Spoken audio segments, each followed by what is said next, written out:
a primeira fase será em primeiro pedir para se apresentar, o Ok. seu nome, a sua profissão e há quantos anos é que exerce, seria um bocadinho por aí. Então, eu sou Vítor Castro Rosa, é o meu nome profissional, sou advogado, comecei em 1990, fiz o estágio em 1990, depois em 1992 já tinha o estágio e a tropa feitos, porque tive que ir à tropa, fui um daqueles que não escaparam à mobilização. Era assim, tipo um dolitá, mas calhou-me a mim. Era uma tradição familiar já. O meu pai, o meu avô, enfim, o meu pai na altura da guerra colonial, o meu avô também tinha ido à tropa, o meu tio também tinha ido à tropa. Era uma tradição familiar ir à tropa e, portanto, eu assumi essa tradição. Lá fui para Mafra fazer a recruta e depois estive em Santa Margarida, numa brigada operacional, a comandar veículos mecanizados. Tinha um jeito enorme para aquilo. Mas foi uma experiência e aproveitei durante essa altura para fazer o estágio. A segunda fase do estágio, que é as presenças em tribunal. Temos que ter um certo número de audiências a que temos que assistir e então às vezes vinha fardado para os tribunais e as pessoas achavam muita piada o que é que está aqui a fazer a tropa, não é? Mas fiz as duas em um, como se costuma dizer, e em 1992 estava despachado dessas duas obrigações e pude entrar para uma empresa que estava a começar, que era a TVI. O projeto inicial era uma televisão da igreja e eu tinha feito o meu curso na Universidade Católica e sempre fui católico, portanto também tinha mais ou menos uma boa relação com aqueles meios e tinha tirado uma boa nota média final e então entrei logo para os quadros da TVI. E por lá fiquei até 2013, portanto foram 21, 22 anos, enfim, com crescentes responsabilidades sempre ao nível jurídico. Entretanto entraram mais juristas, fizemos um departamento jurídico. Eu estive a trabalhar primeiro com o Dr. José Ribeiro Castro, que foi deputado do CDS-PP, depois de ter sido diretor da TVI, e diretor do departamento jurídico, diretor de informação. Ele também teve lá uma série de cargos e que influenciou muito também a minha carreira. E depois a doutora Marília Nobleza, que sucedeu ao Dr. Ribeiro Castro no departamento jurídico. Quando ela saiu, em 96, 97, ninguém ficou a chefiar o departamento jurídico, de maneira que eu acabei por inerência ficar a coordenar o departamento, embora não tivesse ainda o cargo de diretor, mas era na prática como se fosse. E foi assim que, portanto, se passaram os últimos anos já como diretor. Entretanto, fui, de facto, reconhecido como diretor do departamento. Entraram mais colegas novos, a empresa cresceu, entretanto também foi adquirida por um grupo estrangeiro, que é o Grupo Prisa. O Grupo Prisa, em 2007, trouxe um advogado espanhol, portanto uma pessoa da confiança da administração, e começou a haver ali uma certa, enfim, dificuldade em saber quem é que fazia o quê e quem é que tinha de facto a responsabilidade de coordenação. Nestas coisas manda quem paga e, portanto, digamos, o capital espanhol impôs-se e eu fiquei assim numa situação em que, se ficasse lá muito mais tempo, não ia ter funções praticamente nenhumas. Ora, eu sempre fui uma pessoa muito cheia de aspirações profissionais, porque mesmo estando num lugar estável como estava, fui fazendo todos os anos cursos de formação complementar. Cursos de pós-graduação, vários cursos de pós-graduação, fiz na Universidade Católica, fiz na Faculdade de Direito, fiz em Coimbra, aos fins de semana. Depois comecei a frequentar também uma série de conferências. Entretanto, entrei como representante da estação para uma organização internacional, uma organização europeia, que é uma associação de televisões europeias, onde eu desempenhei funções também na coordenação de uma das matérias. Isso obrigava-me a ir a Bruxelas com muita frequência, outras vezes era para outras cidades europeias, consoante o país que estivesse à frente da União Europeia. E comecei a especializar-me cada vez mais em determinadas matérias nomeadamente o direito dos meios de comunicação social e o direito de autor e direitos conexos, que são de facto as matérias onde eu estive mais avançado em termos de estudos e onde eu estou neste momento a fazer um LLM no Queen Mary University. Portanto, continuo sempre a fazer a formação ao longo da vida, porque nestas matérias todos os dias as coisas mudam e se tornam obsoletas, uma facilidade extraordinária. É preciso estar a acompanhar, é preciso ter uma permanente atenção às decisões dos tribunais que vão saindo, aos livros que vão saindo sobre as matérias, enfim. Vou escrevendo também alguns artigos que já tenho publicado em vários livros e também em revistas da especialidade. Por vezes convidam-me para fazer conferências sobre essas matérias também. E, portanto, trata-se de uma matéria onde eu estou a especializar-me na prática, embora não tenha, enfim, aquele estatuto formal do advogado especialista. De resto, ainda ninguém sabe muito bem para que é que serve. Porque os que fizeram queixaram-se que só servia para pagarem umas cotas adicionais e não lhes dava mais nada do que já tinham. Mas a verdade é que as pessoas que me conhecem profissionalmente sabem que eu, nessa matéria, estou bastante à vontade.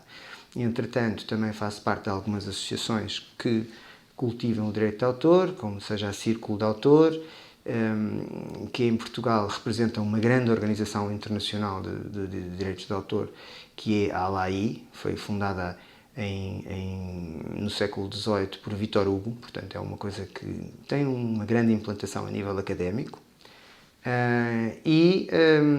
Como lhe disse, estou neste momento a fazer um LLM em direito que é, no fundo é direito dos computadores e da comunicação. E paralelamente estou aqui, portanto este escritório é um local onde eu estou há um ano e em que recebo os meus clientes e nem sempre só se consegue trabalhar na área onde estamos especializados. Portanto, aqui eu trato mais ou menos todos os assuntos, mas a grande, digamos, especialidade é o direito de autor, o direito também o direito de propriedade industrial, o direito de comunicação social. Portanto, são as áreas onde eu estou mais à vontade, digamos assim. Foi fácil sair de uma posição absolutamente confortável? Não foi. Não foi. Foi digamos, uma fase complicada em que, depois de ter ascendido ao lugar provavelmente melhor que se pode aspirar numa carreira, digamos, jurista, porque eu ali era, no fundo, o máximo dirigente do serviço, tinha todas as regalias inerentes ao cargo, portanto, automóvel, gasolina, lugar de estacionamento, convites para tudo e mais alguma coisa, portanto, sempre que havia eventos nunca deixavam de me convidar, portanto, havia uma grande, por cima uma televisão tem um grande reconhecimento público, portanto, quando nós dizemos somos da TVI, havia sempre uma série de portas que se abriam, portanto, havia um estatuto muito sólido em que a pessoa corre o risco, no fundo, de se habituar e de se acomodar. Embora eu tivesse sempre a preocupação de nunca dormir à sombra dos louros, porque no nosso lugar, na nossa função, é um bocadinho... é fácil a pessoa começar a acomodar-se e deixar de se atualizar e deixar de achar que deve ir a seminários, deixar de se inscrever em cursos. É que isso é a morte da pessoa. Ou mesmo em áreas onde não somos tão bons. Às vezes custa um bocadinho, eu não percebo nada disso, não vou agora estar a meter-me nisso. Mas a gente não sabe quando é que vai precisar. E a verdade é que o facto de eu ter sempre estado a fazer estas atualizações, depois acabou por me ajudar na altura em que parecia que nos faltava o chão, porque não estávamos habituados a ter tanta incerteza, a incerteza do dia seguinte, saber o que é que nos vão pedir, o que é que vai ser prioritário, qual é que vai ser, digamos, a posição que nós vamos ter que defender, quem é que vem ter connosco e que clientes é que nós vamos aconselhar e em que termos, será que eles nos pagam? Não é? Que é sempre a preocupação, será que nos vão ficar a dever? Às vezes a gente pode pedir provisões, mas os clientes às vezes não gostam de que se peçam provisões e dizem, então está bem, então até para o ano, pronto, a gente um dia fala. Ou seja, nesta atividade há uma grande incerteza e eu não estava habituado a esse grau de incerteza, porque, enfim, a posição que eu tinha era uma posição estável. Foi preciso, de facto, ter uma grande ajuda, e não foi só a nível familiar. A doutora Rosina tem um papel muito importante nessa minha fase, porque ela conseguiu, eu conhecia, enfim, eu costumo dizer que não existe o acaso, não é? O acaso não existe, as coisas acontecem quando têm que acontecer e porque têm que acontecer. E nós encontramos numa dessas conferências a que eu ia, não é? E sobretudo depois que saí da TVI com mais disponibilidade de tempo, comecei então a ver o que é que havia de conferências que interessassem. Fomos a uma, ela também vai a todas, e encontramos numa sobre uma associação de empresas familiares, cujo presidente é o Peter Vilax. Eu já tinha ouvido falar deste senhor Peter Vilax porque ele é cliente e amigo de um advogado meu amigo. Mas não sabia que era ele que ia lá estar e que era ele que estava, no fundo, a promover essa associação, e ele é o presidente da associação, e a promover esse encontro foi na Universidade Nova para pequenas empresas familiares. E eu não tinha nenhuma empresa familiar. Quer dizer, não tinha. Na verdade, eu, desde 98, que tenho uma sociedade com a minha prima, que era o veículo através do qual eu fazia, digamos, alguma advocacia complementar à assessoria jurídica na TVI.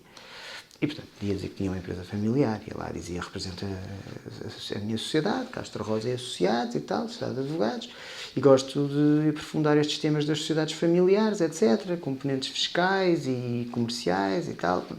E então, a doutora Rosina estava sentada numa das primeiras filas, e quando eu depois, nestas coisas, faço sempre muitas perguntas. Gosto sempre de dizer, mas sei lá, disse-me que tal, não percebi, explico lá.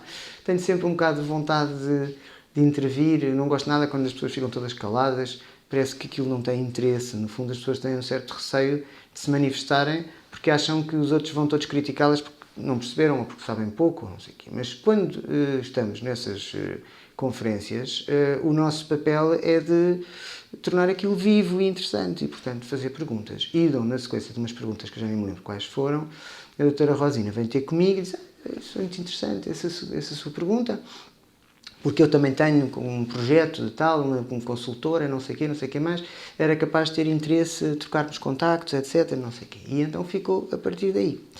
Eu, por essa altura, não sabia muito bem o que é que ia ser a minha vida profissional, como aliás ainda hoje não sei, mas posso dizer que tenho algumas luzes.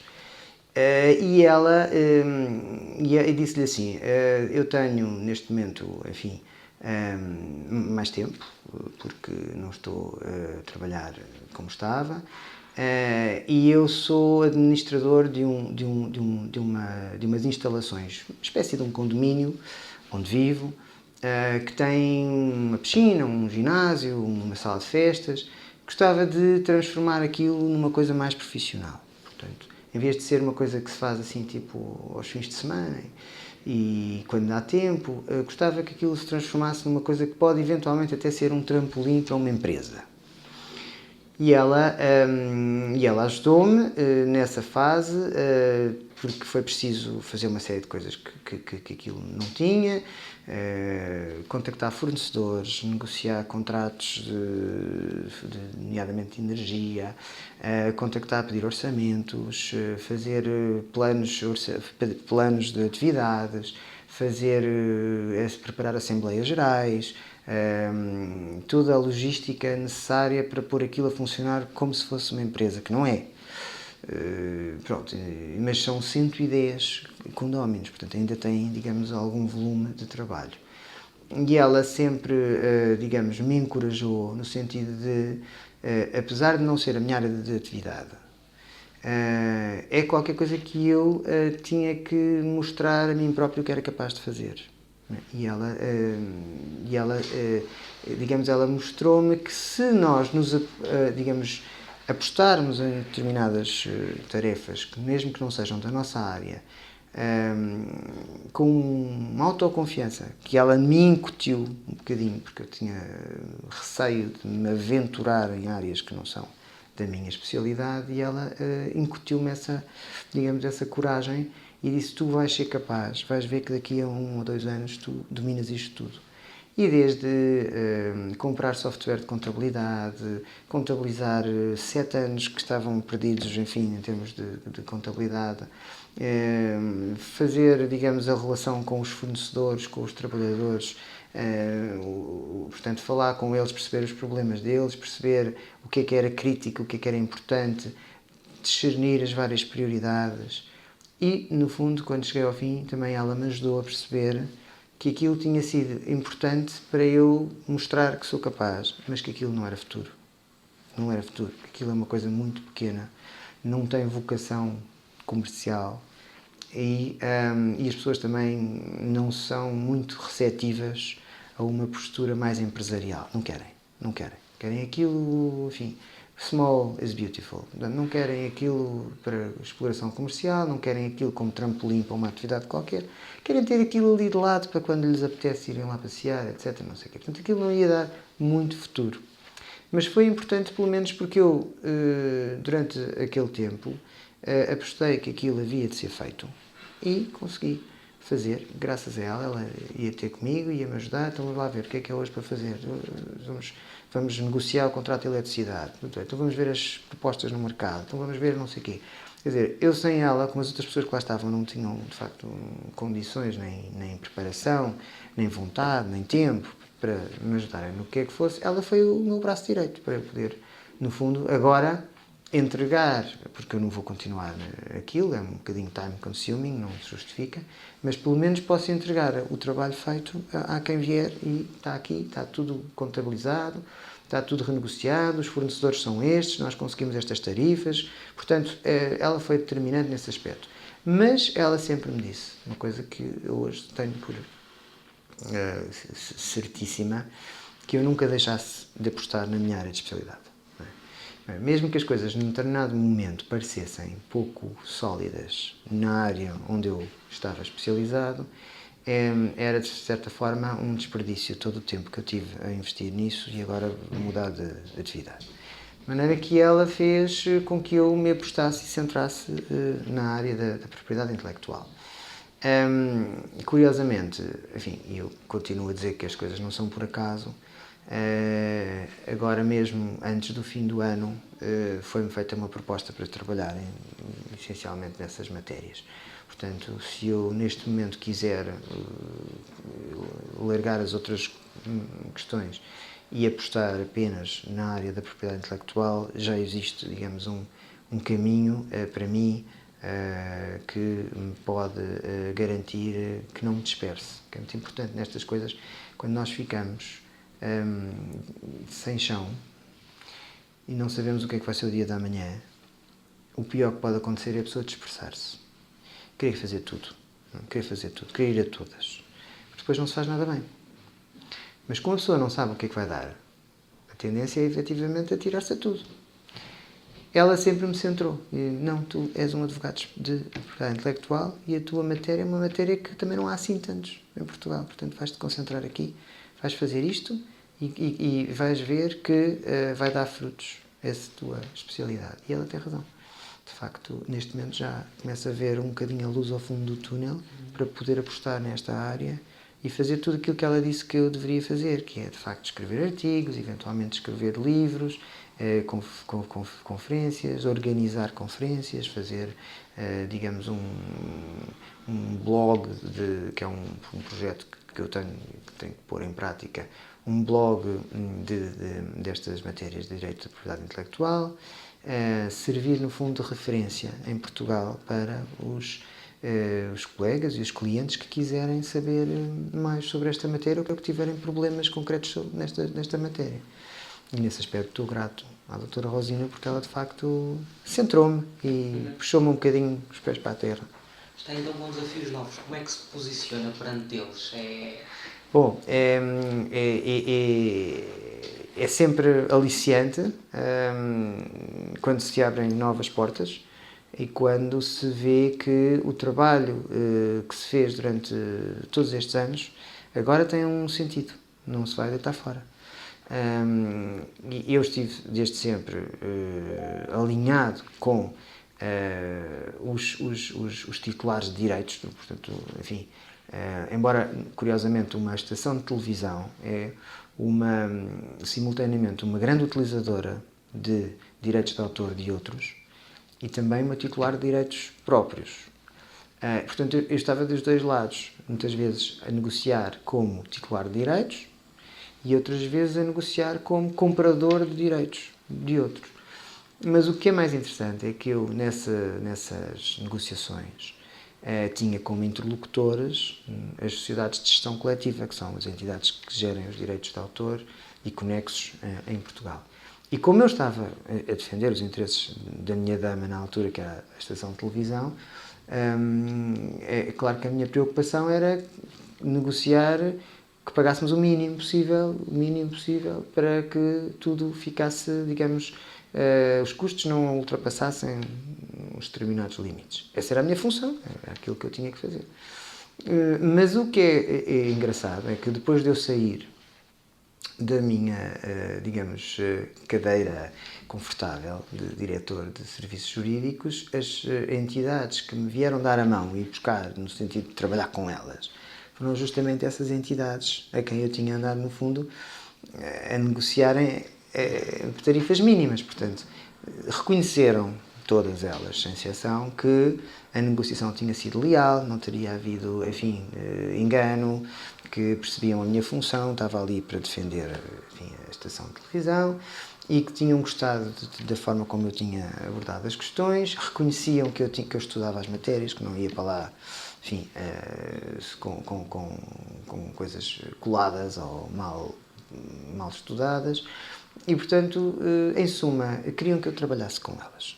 E durante um ano eu informalmente colaborei com, digamos, um fórum onde tinham assento as entidades de gestão coletiva, todas, ou praticamente todas, havia umas que não iam às reuniões, mas que estavam solidárias, para nós tentarmos encontrar soluções para o problema da pirataria digital, que é um problema grave a nível internacional. Que hoje os filmes aparecem primeiro na internet do que no cinema e as pessoas vão sacá-los e não têm, de facto, a ideia de quanto é que aquilo custou para pôr em pé. Os filmes, os vídeos e as músicas, portanto, há uma grande cultura de gratuidade, que no fundo, porque as pessoas não têm consciência de que tudo aquilo envolve grandes investimentos e de que há muita gente que vive disso e que quando começam a cair as receitas das vendas físicas, não há um correspondente aumento da receita digital porque as pessoas vão buscar gratuitamente. Isso tem tido, de facto, muitos problemas, vem dado muitos problemas, e depois porque tudo isto também é muito difícil quantificar e provar. Não é que há muita gente que diz, mas eles não conseguem provar os danos que têm, etc. Portanto, há, de facto, uma cultura de gratuitidade. E eu comecei a trabalhar com as entidades de gestão para nós tentarmos atacar o problema da melhor forma possível à luz daquilo que se podia fazer internacionalmente. E então preparei, conjuntamente com colegas de entidades de gestão e outros advogados também especializados nestas áreas, um anteprojeto de diploma legislativo que foi apresentado ao Governo e ao Parlamento. E que na altura foi bastante bem recebido. Era bastante completo, tinha, digamos, uma solução que aparentemente agradava a toda a gente e era praticável. Depois não se chegou a ser posto, digamos, em prática porque os calendários dos projetos não coincidiram.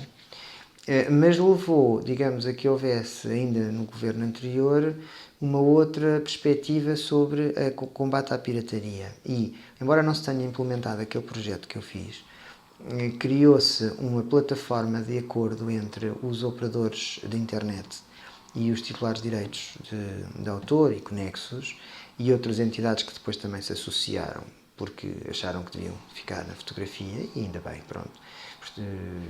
Entidades ligadas à imprensa também, a entidade que tem o domínio o domínio.pt em Portugal, portanto, entidades ligadas à defesa dos consumidores, portanto, alargou bastante depois, digamos, o espectro das entidades que se associaram. E o que é que se conseguiu? Um mecanismo célere de bloqueio de sites piratas, portanto, sites que têm nos seus conteúdos obras e obras audiovisuais ou fonogramas que não estão autorizados pelos seus titulares, portanto, são vulgarmente designados piratas. Esses sites, quando são efetivamente detectados, são os operadores da internet aceitaram bloqueá-los desde que houvesse uma entidade que chama-se Mapinet, portanto, que agrega os vários as entidades de gestão e as televisões, portanto, que não estão agrupadas em entidades de gestão, e que canalizasse para a Inspeção-Geral das Atividades Culturais os pedidos de bloqueio de sites, assim em lotes de 50. Estes 50 sites estão ilegais, portanto, bloqueiem-nos. Senão eles que venham provar o contrário. Muitas vezes eles reclamam e tal, não sei o quê, mas então provem lá o contrário, que têm os direitos todos, etc. E que os sites que vocês indicam são todos, que os sites que os conteúdos dos sites que vocês representam têm direitos para ser disponibilizados, que normalmente não têm. Portanto, criou-se, digamos, um mecanismo mais célere de bloqueio de sites. Não é uma solução 100% eficaz, porque toda a gente sabe que quando um site é bloqueado é logo feita, há logo formas de contornar, mas diminui um bocadinho o volume de tráfego para os sites piratas, e é isso que a gente quer, no fundo. É que haja uma certa consciência da parte das pessoas que utilizam que estas coisas não são impunes, que efetivamente que é possível evitar digamos, o consumo de conteúdos ilícitos e que é possível saber quem é que utilizou. Claro que neste momento não se tem a preocupação de ir atrás das pessoas, seria impossível, mas pelo menos que as pessoas saibam que aqueles sites são ilegais e por isso é que estão bloqueados. Às vezes as pessoas vão à procura deles, têm lá uma mensagenzinha a dizer este site foi bloqueado por ordem da Inspeção-Geral das Atividades Culturais porque violava direitos de autor. Parecendo que não, isto vai trabalhando na cabeça das pessoas e as pessoas vão percebendo, pois, se calhar eu estava a fazer uma coisa que não era lícita, que às vezes nem sabem. Bom, então, isso foi, digamos, um trabalho que eu fiz completamente gratuito, não remunerado. Portanto, é chamada Carolice, mas mesmo no sentido de mostrar que eu estou aqui com esta, digamos, vontade de trabalhar e com esta qualificação toda e aposta profissional na área dos direitos de autor. Os senhores agora têm-me aqui à vossa disposição quando quiserem. E é nessa sequência que aparecem estas propostas agora para trabalhar mais neste setor. Portanto, eu não posso dizer que nada foi desperdiçado. Portanto, todo o tempo, toda a aposta que eu fiz nesta área e o facto de que durante muito tempo eu não tinha perspectivas de vir a ter um rendimento estável desta atividade, agora já começo a ver as coisas de outra maneira. No entanto, eu saí da TVI em 2013 e estamos em 2016 e agora é que as coisas começam minimamente a compor-se. Até aqui eu tinha um bocadinho de incerteza. Aliás, não, todos temos, mas digamos que agora é um bocadinho menos incerto. Durante estes anos não foi fácil porque não se sabia, será que vale a pena continuar a apostar nesta área? Será que eu devia fazer outras coisas, não é? Há muita gente que, por exemplo, neste momento, infelizmente, o que nos pedem, advogados, são cobranças, insolvências, despedimentos, quer dizer, é o sintoma daquilo que está a passar com a nossa economia, basicamente é isso. E os clientes só chegam ao escritório do advogado quando não têm outra alternativa, porque sabem que não têm dinheiro, muitas vezes, para o próprio advogado. Pedem sempre, será que dá para pagar mais tarde, etc, não sei o quê. E a gente tem que dizer que sim, porque se disser que não, perde o cliente. Mas o que é certo é que nós também temos, enfim, colégios para pagar, casas para pagar, rendas para pagar, e não é possível, digamos, fazer assim grandes... Nós não somos financiadores do cliente, nós não podemos financiar o cliente para o cliente nos pagar daqui a um mês ou daqui a 2 meses. Nossa atividade é uma atividade muito de risco e uma atividade intensiva, e nós, enfim, para qualquer assunto que nós aceitamos, temos que estar em condições de dar um conselho muito bem, digamos, fundamentado, para o cliente depois não ter problemas e não vir dizer: o advogado aconselhou-me mal, disse-me que isto era assim, isto não é nada assim. Inclusive pode haver responsabilidade do advogado e pode ter que pagar uma indemnização ao cliente por um conselho errado. Portanto, é uma atividade de risco, é uma atividade que envolve largas horas de estudo, noitadas, ver livros, legislação, jurisprudência, para termos uma certeza quando chegamos ao pé do cliente e dizer: olha, é assim, mas não pode ser assim. Portanto, o nosso conselho é que se faça desta maneira e não de outra. E, portanto, como é que eu me posiciono? Posiciono-me ainda do lado, neste momento, do lado dos titulares dos direitos, como sempre estive, agora mais do que estava quando estava na TVI, porque lá era uma posição um bocadinho ambivalente, mas sempre com a mesma preocupação de fundamentar muito bem, estudar muito bem os assuntos, tentar ver todas as vertentes possíveis do problema para ver se não escapou nada, prever o mais possível o que vai acontecer, não somos adivinhos, mas podemos, em face, enfim, dos casos que nos passaram pelas mãos, ou do que lemos, podemos dizer: olha, que isto tem o risco de vir a acontecer assim, assim, assim, assim, e sobretudo com uma grande disponibilidade para trabalhar ao lado do cliente, defendendo aquilo que são os seus interesses, mas sempre aconselhando a não fazer nada que não seja sustentável e fundamentado. Essa é a maneira como eu acho que se deve trabalhar. Há advogados, por exemplo, que tentam, no fundo, abrir o mais possível de vias contenciosas para poderem, no fundo, cobrar honorários maiores ou mais longos, tempo dilatado. Eu não consigo ter essa postura. Porque eu acho que se os advogados existem é para resolver os problemas aos clientes, não é para serem outro problema para os clientes. Eu sei que há colegas que preferem que as coisas se levem muito tempo a serem decididas, que é para continuarem a culpa. Mas eu penso que o ideal é o cliente perceber qual é o chamado bottom line do assunto, como é que isto vai acabar. E se o advogado vê que isto vai acabar por acordo, não vale a pena estarmos aqui litígio para cá, litígio para lá, não sei, isto vai acabar em acordo. E o acordo razoável aqui é um valor à volta de X. Mas eu queria pedir Y e Z e não sei o quê. Olha, pode pedir Y e Z, mas o que acontece é que vai pagar as custas e não vai ter Y e Z. E vai cair no julgamento, não vai conseguir provar Y e Z. Então acha que eu só devia pedir X? Só. Porque o X é garantido.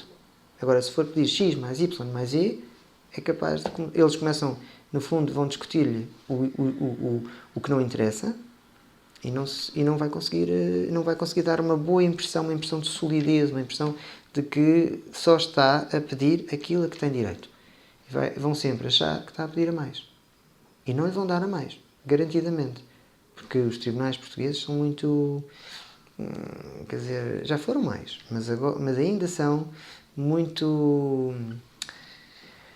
limitados em termos de construções ousadas, que há noutros países é possível, mas em Portugal não. Em Portugal aquilo é assim, quer dizer, são muito formalistas e são muito limitados, não veem muito para além. Se a coisa não estiver muito clarinha e não houver de facto uma prova esmagadora, os tribunais não vão aceitar dar as coisas como provadas. E, portanto, eu sou o tipo de advogado que prefere dizer ao cliente que ele não tem razão e correr o risco dele se ir embora, do que estar a dizer, não, vamos a isto, vamos ganhar e vamos para aqui, vamos para acolá, vamos fazer aqui, vamos fazer acolá. Depois apresentar a faturazinha e dizer, correu mal, olha, infelizmente, a coisa correu mal, não estava nada à espera, mas afinal levámos aqui sopa num requerimento e tal, ou perdemos a ação porque o juiz é tonto ou porque não sei o quê. É muita gente assim.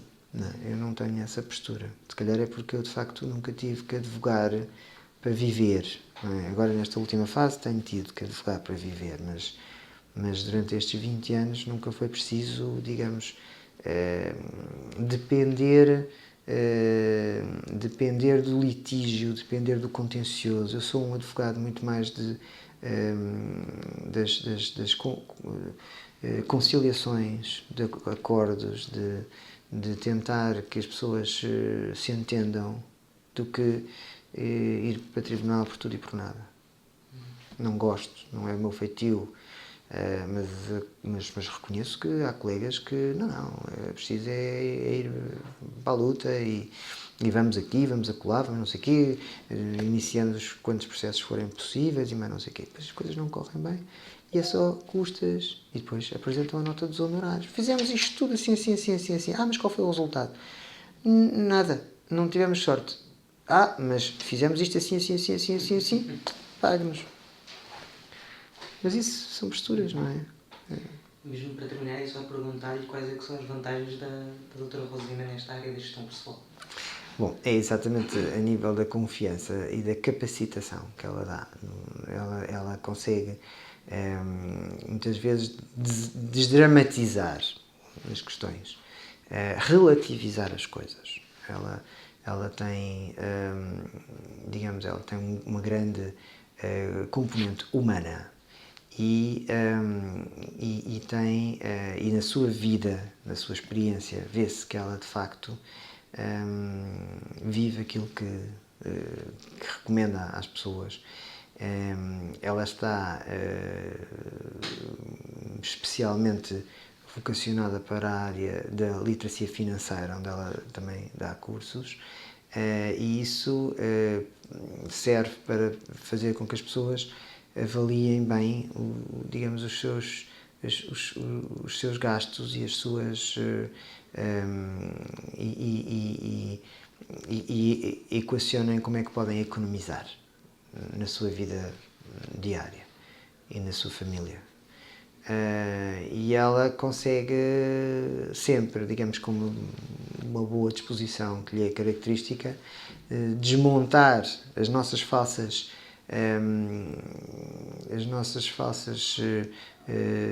comodidades, não é?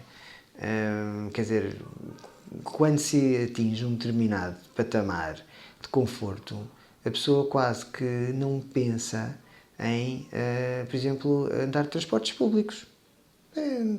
Não foi o meu caso, porque eu quase sempre, enfim, mantive, sempre que possível, andava de transportes públicos, mas quando tiram o tapete, a pessoa, uma das coisas que tem que cortar, obviamente, é no carro e na gasolina. Não faz sentido, não é? Há imensas coisas que se podem fazer em transportes públicos. Ou cortando, enfim, no tipo de restaurantes onde se vai, começando a ir a uns mais baratos, mas se calhar igualmente bons. Escolhendo melhor o que é que se gasta o dinheiro. Quando o dinheiro é mais curto, temos que ser capazes de fazer isso. E a doutora Rosina, muitas vezes até de uma forma desconcertante, porque para nós é quase impossível determinadas coisas.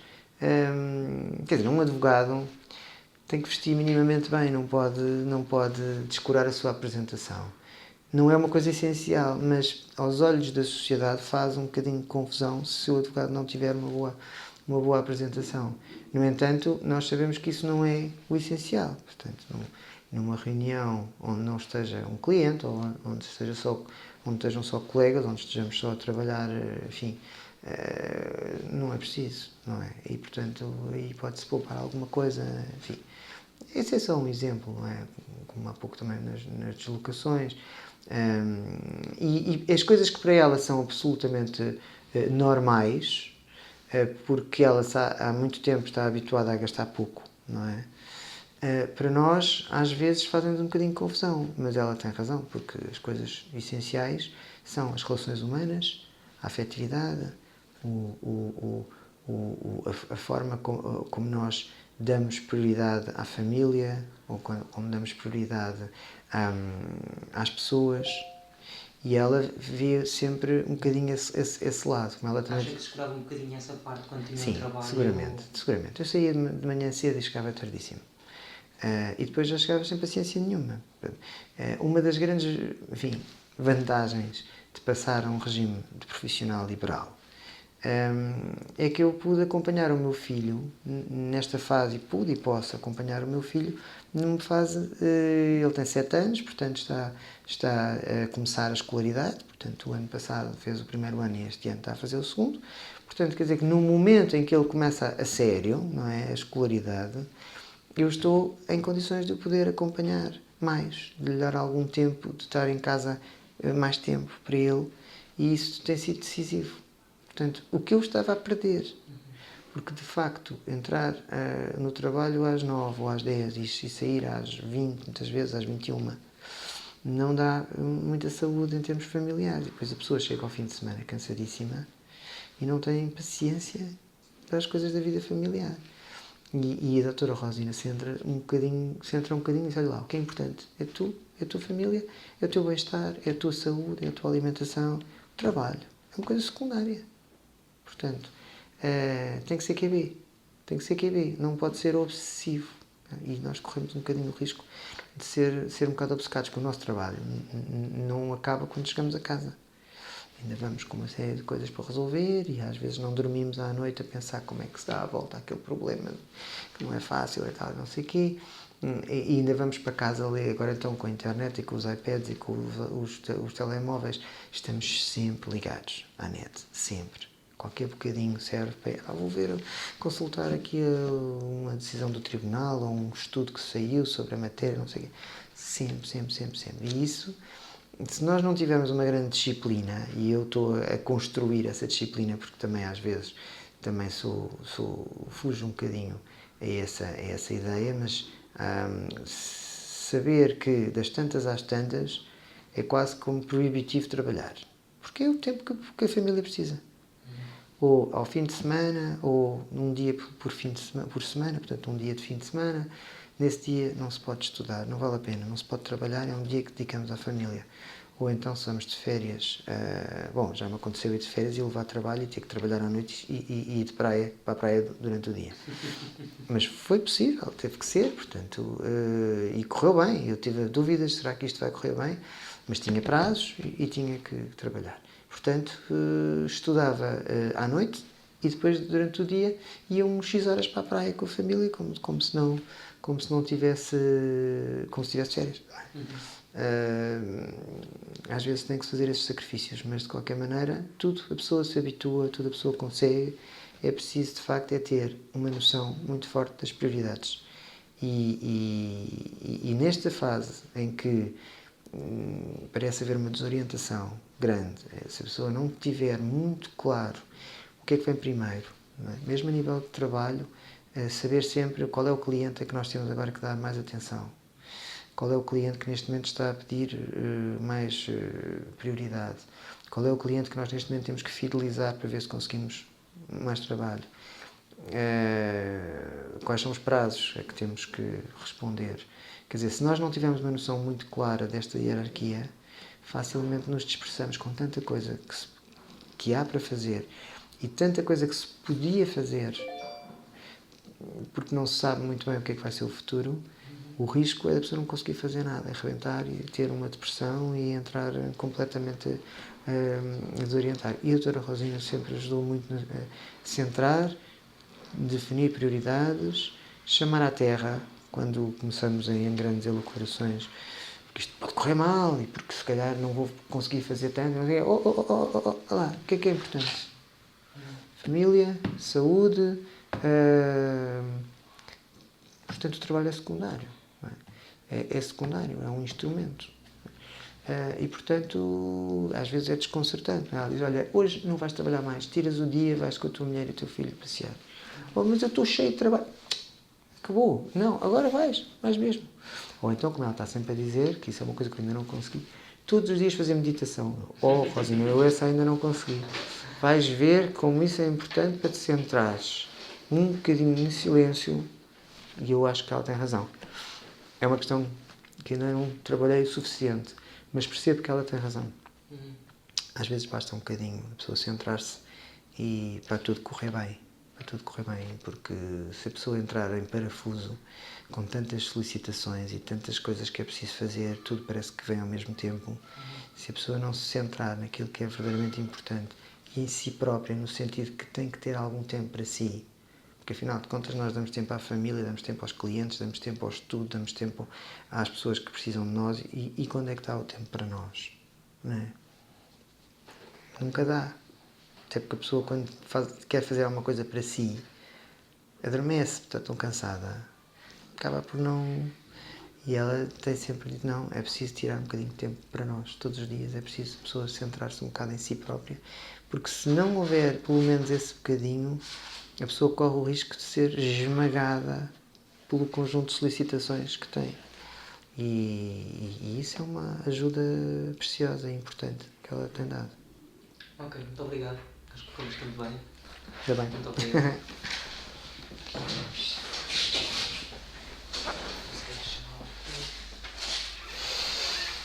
O seu microfone. Sim, já vou tirar.